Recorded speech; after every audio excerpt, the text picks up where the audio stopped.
Hello, welcome to my channel. ഇന്ന് നമുക്കൊരു easy and simple recipe ഉണ്ടാക്കാം.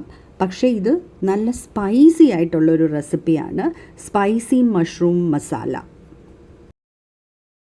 ഈ കാണുന്നൊക്കെയാണ് നമുക്ക് മഷ്റൂം മസാല ഉണ്ടാക്കാൻ വേണ്ടുന്ന ഇൻഗ്രീഡിയൻസ്. ഓരോന്നായിട്ട് ഏതൊക്കെയാണെന്ന് നോക്കാം. 200 ഗ്രാംസ് മഷ്റൂംസ് ആണ് ഞാനിവിടെ എടുത്തിരിക്കുന്നത്. ക്ലീൻ ചെയ്ത് കട്ട് ചെയ്തെടുത്തിരിക്കുകയാണ്. പിന്നെ 40ഓളം ചെറിയ ഉള്ളി എടുത്തിട്ടുണ്ട്. ഇത് ഞാൻ രണ്ടായിട്ട് കട്ട് ചെയ്തെടുത്തിരിക്കുകയാണ്. തീരെ ചെറുതായിട്ടൊന്നും കട്ട് ചെയ്തിട്ടില്ല. പിന്നെ വേണ്ടത് ഒരു തക്കാളി. ഞാനൊരു വലിയ തക്കാളി ചെറുതായിട്ട് അരിഞ്ഞെടുത്തിട്ടുണ്ട്. പിന്നെ കുറച്ച് കറിവേപ്പില, 4 ചെറിയ പച്ചമുളക് കട്ട് ചെയ്തെടുത്തിട്ടുണ്ട്. ഞാനിവിടെ 1.25 ടീസ്പൂൺ ചില്ലി പൗഡർ എടുത്തിട്ടുണ്ട്. എരിവുള്ള ചില്ലി പൗഡറാണിത്. നിങ്ങൾക്ക് കശ്മീരി ചില്ലി പൗഡർ യൂസ് ചെയ്യാം, എരിവ് കുറവ് വേണമെങ്കിൽ. 1 ടീസ്പൂൺ മല്ലിപ്പൊടി എടുത്തിട്ടുണ്ട്. 1/4 ടീസ്പൂൺ കുരുമുളക് പൊടി, 1/2 teaspoon garam masala, 1.5 teaspoon ginger garlic paste, പിന്നെ 10-12 ടീസ്പൂൺ തേങ്ങാപ്പാൽ എടുത്തിട്ടുണ്ട്. ആവശ്യത്തിന് ഉപ്പ്. ഇനി അടുപ്പത്ത് പാൻ വെച്ച് പാൻ ചൂടാവുമ്പോൾ എണ്ണ ഒഴിച്ചു കൊടുക്കാം. വെളിച്ചെണ്ണയാണ് ഞാനിവിടെ യൂസ് ചെയ്തിരിക്കുന്നത്. എണ്ണ ചൂടാവുമ്പോൾ കടുകിട്ട് കടുക് പൊട്ടിക്കഴിയുമ്പോൾ നമുക്ക് ചെറിയ ഉള്ളിയും പച്ചമുളകും കറിവേപ്പിലയും ഇട്ട് വഴറ്റി ചെറിയ ഉള്ളി ഒരു light brown colour ആവുന്നവരെ വഴറ്റാം.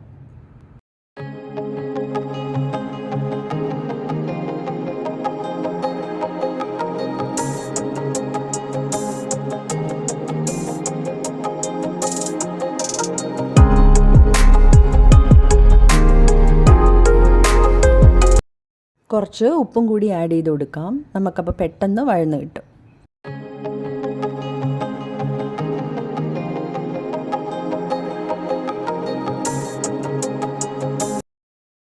Ginger garlic പേസ്റ്റും കൂടി ആഡ് ചെയ്ത് അതിൻ്റെ പച്ച മണം മാറുന്നവരെ നമുക്ക് വഴറ്റാം.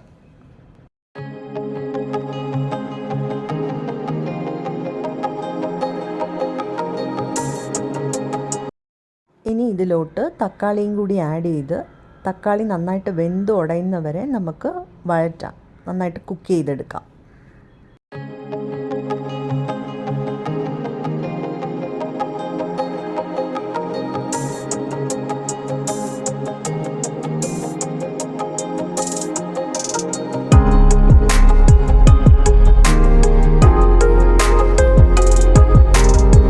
ഇനി ഇതിലോട്ട് മുളക് പൊടി, മല്ലിപ്പൊടി, ഗരം മസാല, ഉപ്പും കൂടി ചേർത്ത് വഴറ്റിയെടുക്കാം.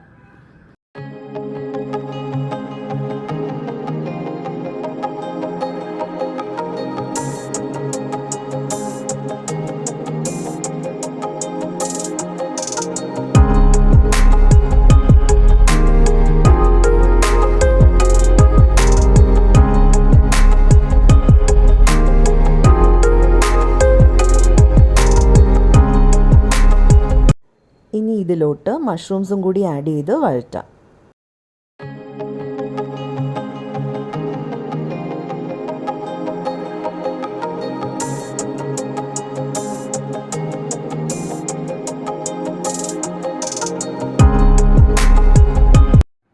കുറച്ച് നേരം വഴറ്റിയിട്ട് നമുക്ക് തേങ്ങാപ്പാലും കൂടി ആഡ് ചെയ്ത് അടച്ചു വെച്ച് വേവിക്കാം.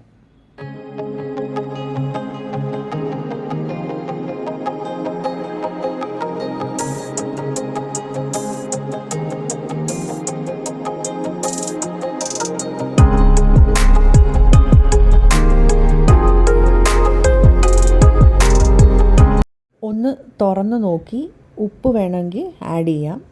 എന്നിട്ട് ഈ വെള്ളം വറ്റുന്നവരെ നമുക്ക് ഒന്നുകൂടെ അടച്ചു വെച്ച് വേവിക്കാം.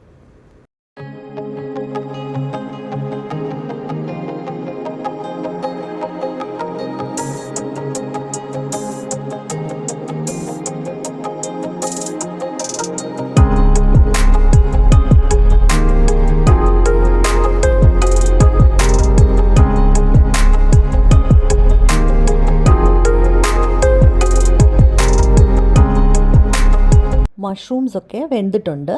ഇനി നമുക്ക് ഇതിലോട്ട് കുരുമുളക് പൊടിയും കൂടി ചേർത്ത് വഴറ്റിയെടുക്കാം. എണ്ണ വേണമെങ്കിൽ കുറച്ചുകൂടെ എണ്ണ ഒഴിച്ച് നമുക്ക് നന്നായിട്ട് റോസ്റ്റ് ചെയ്തെടുക്കണം.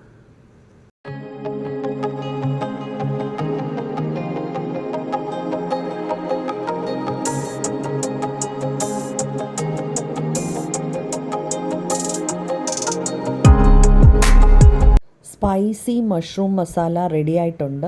ഇനി നമുക്കിതൊരു സെർവിങ് ബൗളിലോട്ട് മാറ്റാം.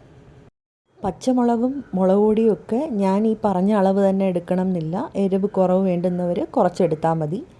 ഈ മഷ്റൂം മസാലയുടെ ടേസ്റ്റ് കൂട്ടുന്ന 2 ഇൻഗ്രീഡിയൻസ് എന്ന് പറയുന്നത് ചെറിയ ഉള്ളിയും തേങ്ങാപ്പാലുമാണ്. കഴിയുന്നതും ചെറിയ ഉള്ളി തന്നെ യൂസ് ചെയ്യാൻ ശ്രമിക്കുക. സവാളയേക്കാൾ ടേസ്റ്റ് ചെറിയ ഉള്ളിക്കാണ്. ഇത് നമുക്ക് ചോറിൻ്റെ കൂടെയും ചപ്പാത്തിയുടെ കൂടെയൊക്കെ കഴിക്കാൻ പറ്റുന്നതാണ്. ഈ റെസിപ്പി നിങ്ങൾക്ക് ഇഷ്ടമായെങ്കിൽ ലൈക്ക്, ഷെയർ ആൻഡ് സബ്സ്ക്രൈബ് ചെയ്യണേ.